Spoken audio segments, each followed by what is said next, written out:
Senior all-parties Hurriyat conference leader Nayeem Khan has appealed to the international human rights organizations to take concrete steps to stop India from spilling blood of innocent Kashmiris in illegally occupied Jammu and Kashmir. In a message from New Delhi's Tihar jail, where he is imprisoned for the past many years, Nayeem Khan condemned the ongoing killing and arrest spree in the territory. He also voiced grave concern over the announcement by the Modi government to revive village defense committees, saying that the revival of the terrorist gangs was part of the BJP regime's Hindutva agenda aimed at pitching one community against the other in Jammu and Kashmir. He said that members of VDCs recruited on a communal basis in the past have been involved in extrajudicial killings, especially in Hindu-dominated areas of Jammu region. Meanwhile, a 20-year-old girl who was injured in Amira grenade blast succumbed at a hospital in Srinagar, raising the toll to 2 and injuries to many. The blast took place on Sunday after some unknown agents of Indian agencies hurled a grenade in Amira Kadir area of Srinagar to defame Mujahideen. All-parties Hurriyat conference leaders Jamil Ahmad Mir and Dr. Musaib Ahmed, in a joint statement issued in Srinagar, termed the grenade blast and the ensuing casualties as the handiwork of Indian Army and its secret agencies. They deplored that New Delhi has resorted to brutal tactics to instill fear and defame the ongoing freedom movement.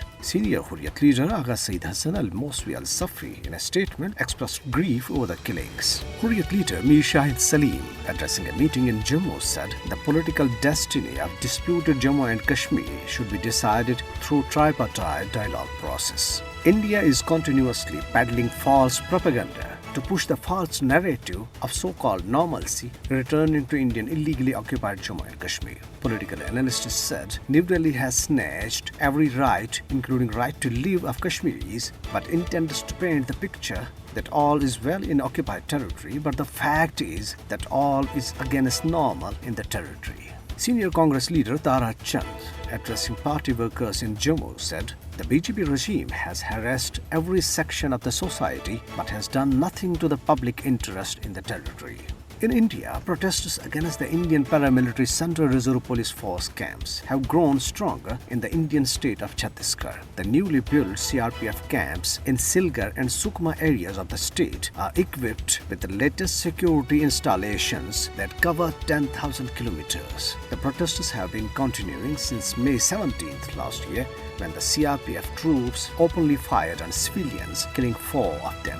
An Indian Border Security Force soldier shot dead his colleague and later killed himself in Murshidabad district of West Bengal. The incident comes a day after 5 BSF personnel were killed in a fratricide incident in Amritsar, Punjab. Meanwhile, a 16-year-old Dalit girl died after she was raped and forced to consume poison by an upper caste Hindu student in Indian state of Uttar Pradesh. The girl had gone missing from class and was found in an unconscious state in an agriculture field on Saharanpur area of the state.